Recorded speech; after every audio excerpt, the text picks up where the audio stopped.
All right. Hello, people, and welcome to the 15th episode of the Leaders Lab podcast. I am your host, Dr. Charity C. Campbell, and we have a great episode in store for you today.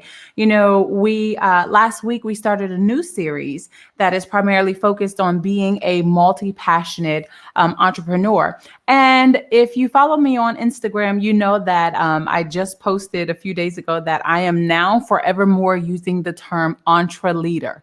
And I wish I could get credit saying that I came up with the word, but I did not. But an Entreleader is an entrepreneur and a leader. And you know, that's what I talk about. I talk about being a multi-passionate entrepreneur and also being a global leader, a millennial global leader, along with how to improve your overall communication. And so when I saw that word, and I had been using it sporadically, but I said, you know what? I really feel like the word Entreleader really resonates with me and my audience, like those who I am called to. And so from here on out, you're going to hear me say Entreleader, and you know what it is because this episode, I just explained it to you. So we started a series last week for multi-passionate Entreleaders, and we are talking about whether or not you can be multi-passionate and do all the things. I believe last week we talked about, can you actually do all the things? And I answered and said, yes, you can. But you have to learn how to organize and manage your passions so that you can do everything without losing balance. And so today's episode, we are going to be talking about 5 steps to go from clutter to clarity. So this is like the very beginning. Of course, we're going to talk about how you can create a strategic action plan and all of those things. But the first thing you got to do, ground one at the bottom, the foundation, are these 5 steps. And so I do want to say that for those of you who are like, what is a multi-passionate entrepreneur? Like, what is that? Well, Marie Forleo, whom I love, she, if you go to marieforleo.com or marietv.com, she's amazing. I discovered her back in 2000, around 2007, 2008-ish, but I really paid attention to her in 2016 when I graduated with my doctorate of management. And I had so many different things, many passions that I knew I could be good at. Like, it's not just an idea, oh, I think I'll be good at this. No, in my heart, like I seriously had a passion for these things. And I'm like, I can do this. I know I can, but I don't want to seem flaky because I have multiple things that I'm doing. So there's got to be something on the internet that can help me define what this is. And so I actually found Marie's, she had a blog post in one of her TV episodes where she was talking about being a multi-passionate entrepreneur, which is what she is. And she coined the term around the 2000s, the early 2000s, but I hadn't heard about it until 2016. And basically, she talked about how, you know, she was a dancer, then a teacher, and she had all of these other passions that she did. And when people asked her like what she did, instead of explaining to them all of these other things and people looking like, what? I thought you was doing this or doing that. She just started saying, I'm a multi-passionate entrepreneur. And so now we've kind of evolved that thing here with Dr. Charity TV and the Leaders Lab podcast, where we are saying, I'm a multi-passionate Entreleader. Okay. I do multiple things. I lead in multiple areas and I'm doing it without losing balance. That is the key. That is the key to being able to do it all, is that you have to manage it in order to master it. That's a tweetable right there. That's a tweetable. You have to manage it in order to master it. So what we're going to talk about today is how to go from clutter to clarity. Have you ever had entrepreneurial ADHD?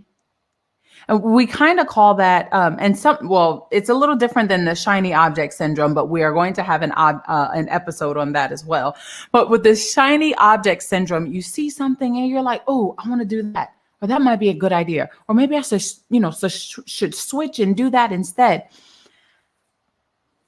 Let's hone it in. and keep the main things, because if you already have multiple passions that you are balancing, you don't want to add more to it, because somewhere you're going to get off balance. So let's focus on the primary passions that you have and build on that. And then you can add as you master the current passions that you are managing. So we're going to talk about what your clutter is trying to tell you and how to declutter your mind and your ideas. So the first thing, if you've never heard about brain dumping is your friend.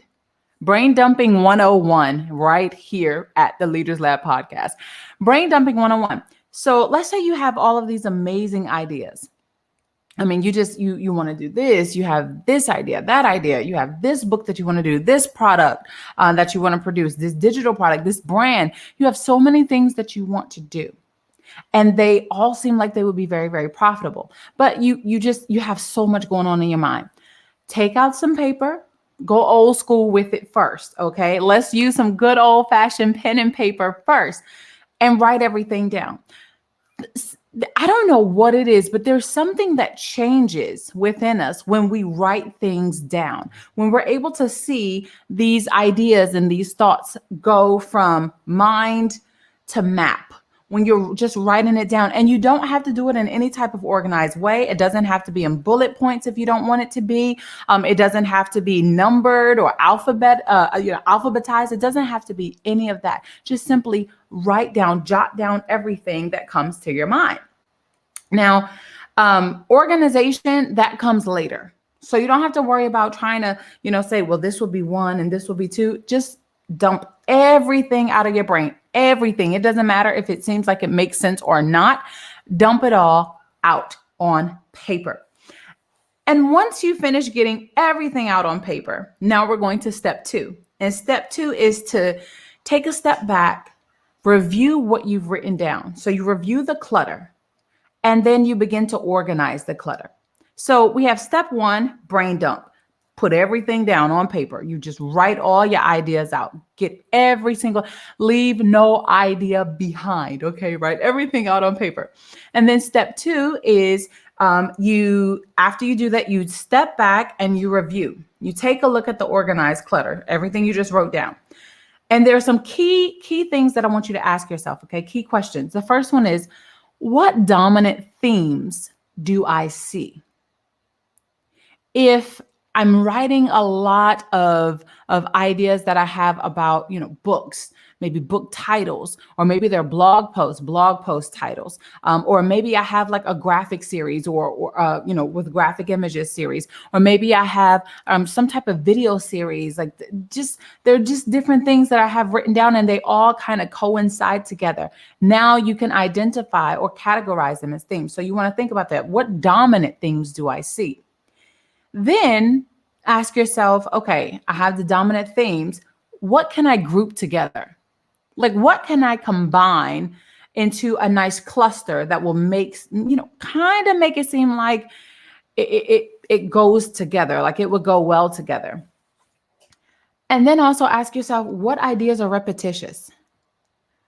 Maybe it might be like a slight tweak and you're like, I think it's different. I mean, it's kind of similar, but it's different. Boo-boo. Is repetitious. Okay, let's X that out.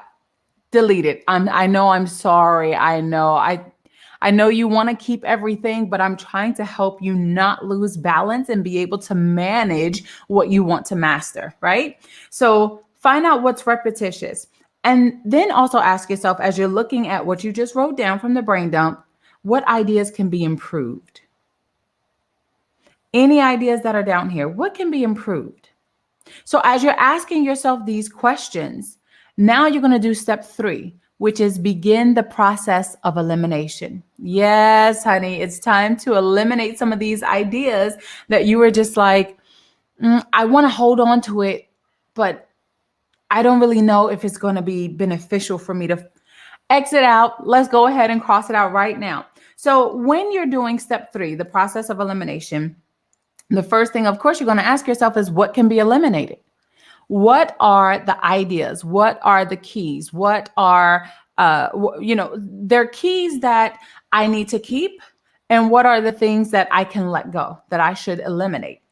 What is not unique enough? There are so many people out here already doing this thing. We don't need to reinvent the wheel. If it's not unique enough, let it go. If it's not unique enough, let it go. If it's not unique to your brand, if it's not unique to your company, to your business, to your project, to your goal, it's time to eliminate it.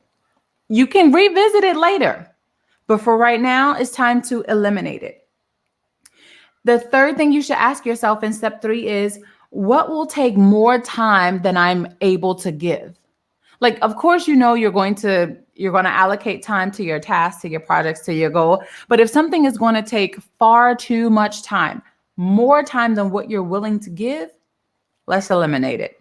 Because you're not going to enjoy doing it. You're going to see it as an arduous task that's going to take up too much time. And so you want to stick with the things that are going to bring you some type of joy. So let's eliminate it or save it for later, after you've mastered the current action plan that you're building. Okay?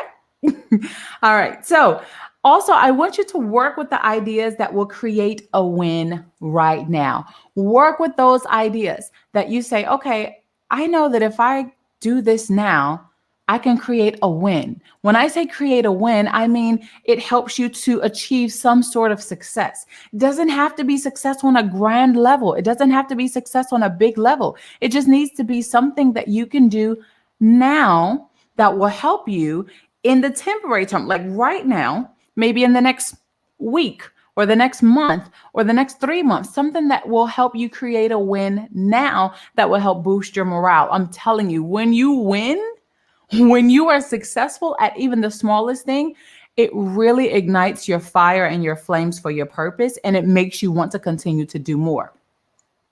So work with the ideas that will create a win now. These are the things that you can get started on and you can finish in a reasonable amount of time. Now, the fourth step, all right, so we've already been through 3 steps. Now we're on the 4th step, is to identify and categorize various themes again. So you have, if you've noticed, first you've brain dumped, then you've kind of taken a look to see what kind of patterns or themes you have. You take a step back and see it. Then you do the process of elimination. And now that you started eliminating things, now you're coming back to identify and categorize themes again, because you've already started weeding out the extra. And now you're really honing in on the most important parts of your ideas, the most important parts of your desired goals. And so as you begin to do that, what you do now is identify themes. You still have your other themes, but now let's identify the prominent themes. What are the themes that we're going to keep? And what are the themes that are not significant enough? They're not significant enough to kind of go on with this passion, with this idea, or with this project.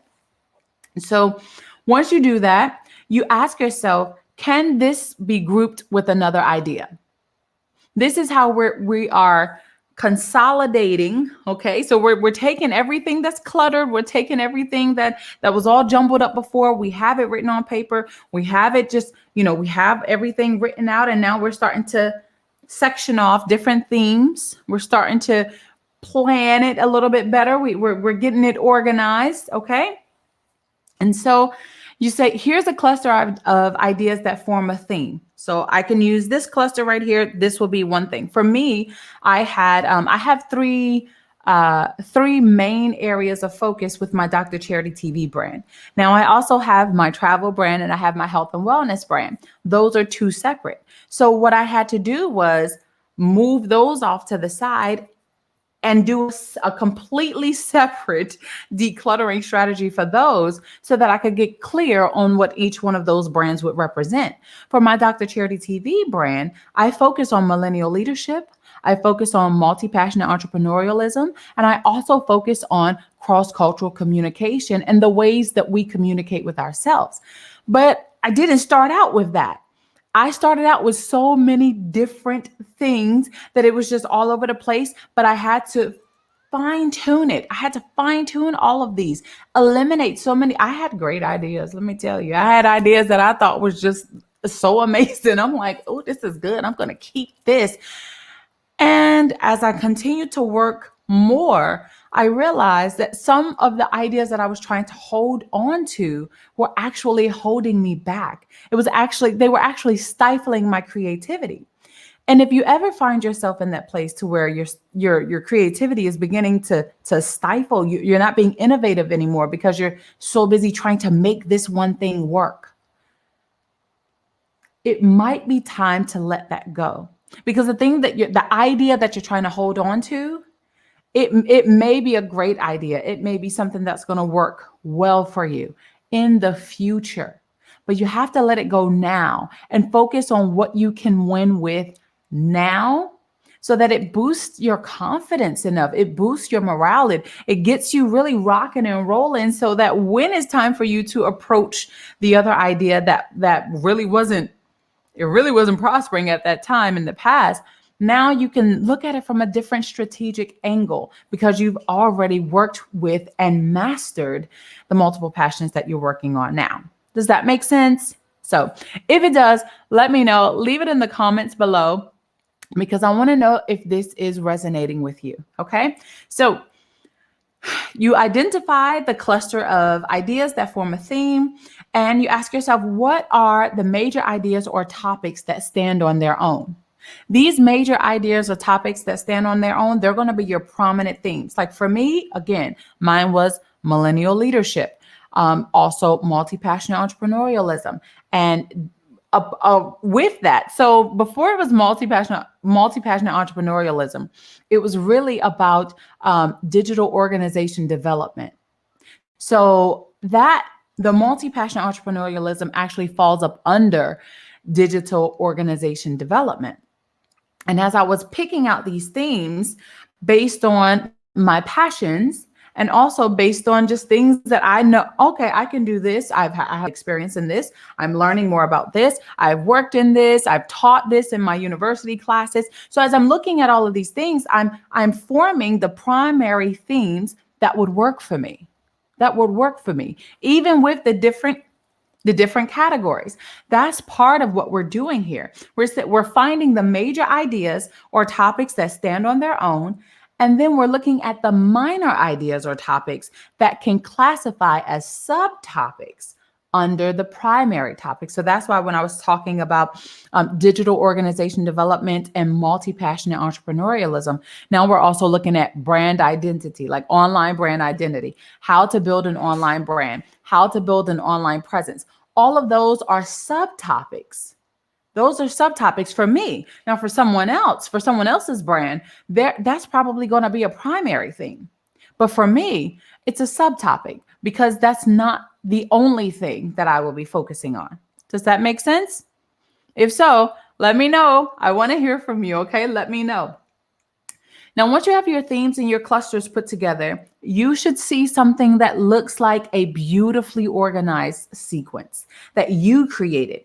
And the importance of sequencing is that you create this step-by-step organized categorization process, right? It's this step-by-step organized clarification process where you have gone from a whole bunch of ideas just jumping up in your mind to clarity. You have these themes put together so that you can be able to build systems with them. Now, we're not going to focus on the systems today. That's going to come soon. That's going to come either in the next episode or the episode after that. I have to go back and look at my notes. But first, you got to create the themes, right? Create the themes. And so once there's a bit more of structure, now we can move on to the fifth step, to step 5, which is organizing the clutter on a greater level. So you've already organized what you want things to look like. You've already organized, you have your themes, you have it set out. Now, guess what? You got to go over it all over again. We're not adding in anything extra. This is how we're weeding everything out. We're weeding everything out, okay? So now we're going to go through the second round of elimination. And honestly, you can have as many rounds as you need, because when I was going through my process, and I've done this several times, several times. As I went through my process, sometimes I found that I needed to do the elimination process 4 or 5 times. It just depends on the amount of ideas that you have and also the amount of clarity that you really desire to have with your multiple passions. And so this, you go through your second round of elimination, you can go through as many of them as you need. And then once you finally hone in on what you want your themes to look like, what your multiple passions are, you have a clear understanding of the clusters, the themes.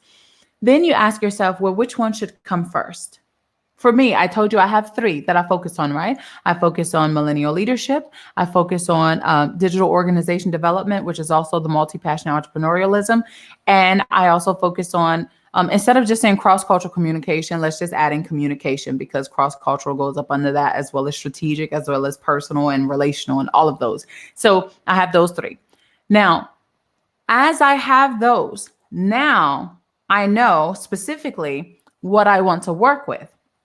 When you have that, ask yourself what should come first. My primary passion with Dr. Charity TV is leadership. And it's not just because I am a doctor of management. It's not just because, my specialty is in global leadership. It's not just because I am a global leader, an expat. It's not just because, I've been a leader since I was a child. It's not because of that. It's just because I have a heart for leadership. When you identify your themes, when you identify and you hone in on, you've gone through the whole brain dumping and writing everything out, and you've got your themes, take a look at the one that really, really has your heart first. That's the one that you start with. That's the one that's going to be your primary theme. Okay.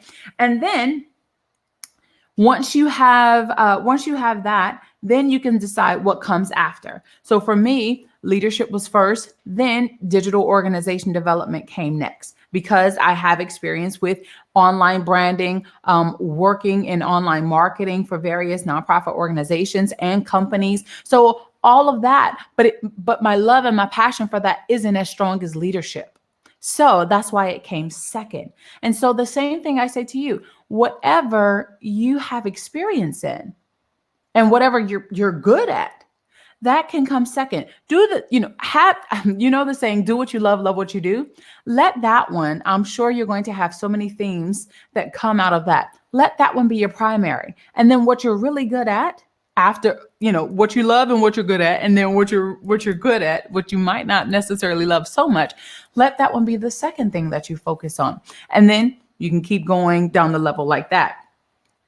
And you'll notice that, again, you'll start to see this beautiful sequence. And so you take a look at the bigger idea and you see which ideas can be consolidated into the smaller groups that have similar themes. For example, communication. Now, just because communication is the third doesn't mean that I love communication less. I'm a natural communicator. And then also in my undergraduate, I did my specialty was communication studies. And so, learning the different ways of communicating, especially across cultures, as I continued my studies and I started looking at new media journalism, and I started looking at global leadership and cross-cultural communication and multinational corporations and how to communicate and create networks within those systems. As I started looking at communication that way, it didn't necessarily mean that I loved it less. It didn't mean that. It's just the third thing that I do because it comes super natural to me, which I guess some people could say, well, why wouldn't that be the second thing? I don't know.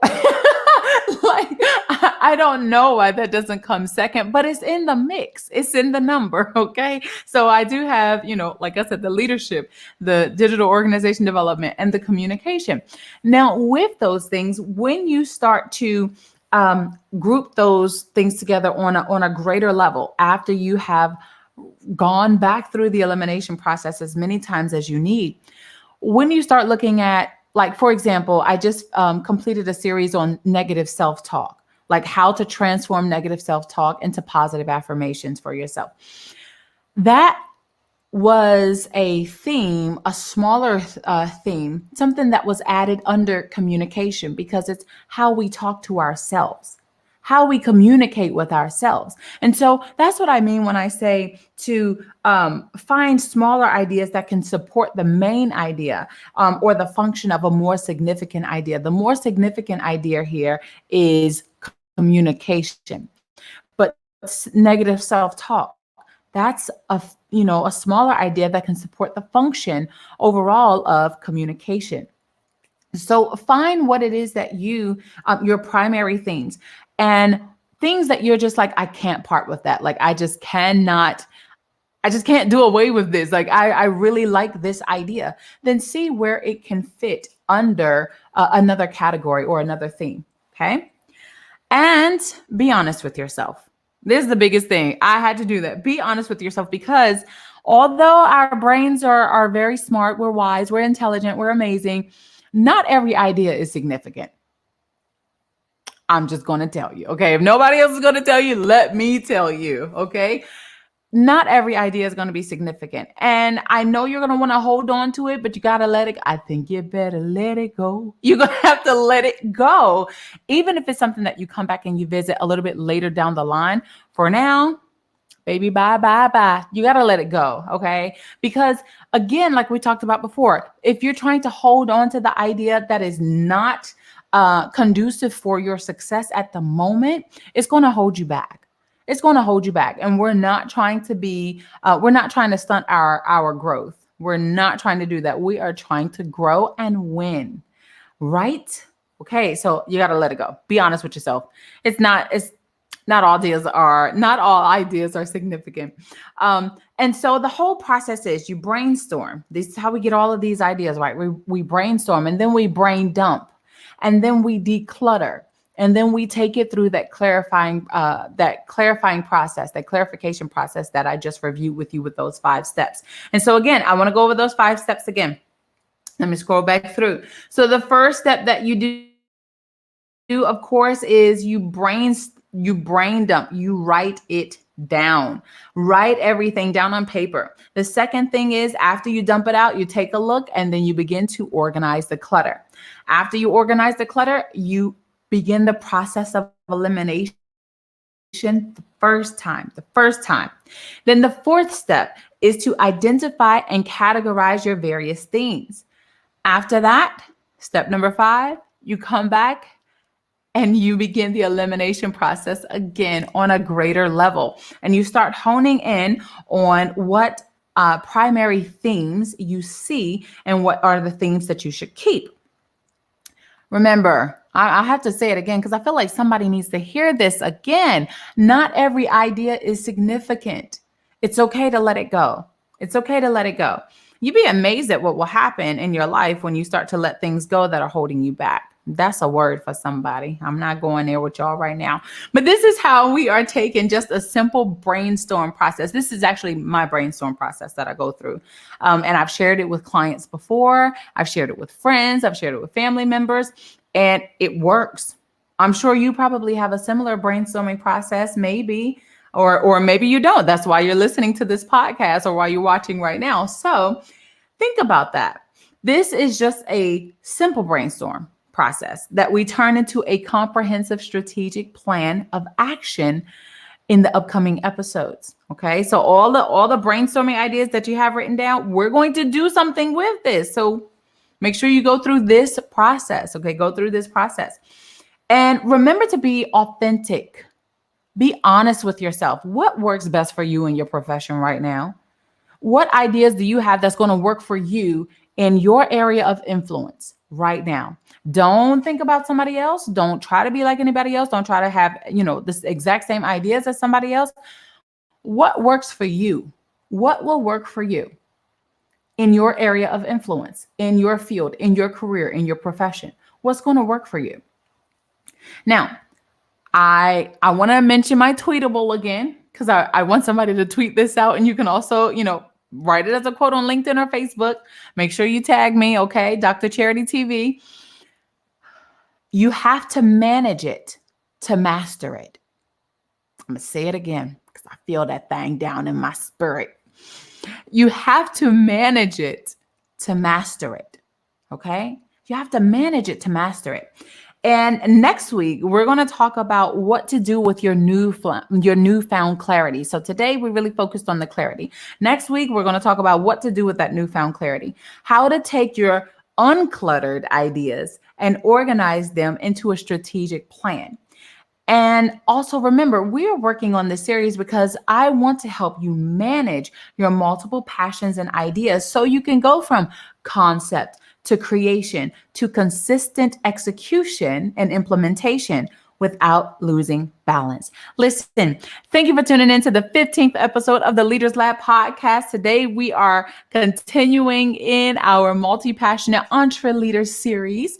5 steps to go from clutter to clarity. Subscribe to the Leaders Lab podcast, download today's episode, rate, comment, and share so we can continue to reach millennial global leaders all around the world. You can follow me on Instagram at www.instagram.com/DrCharityTV or simply at DrCharityTV. The same for Instagram and for Instagram, Twitter, Pinterest, and LinkedIn as well. And on Facebook, it is Dr. Charity TV page. Thanks for tuning in, and I will catch you next week in the lab.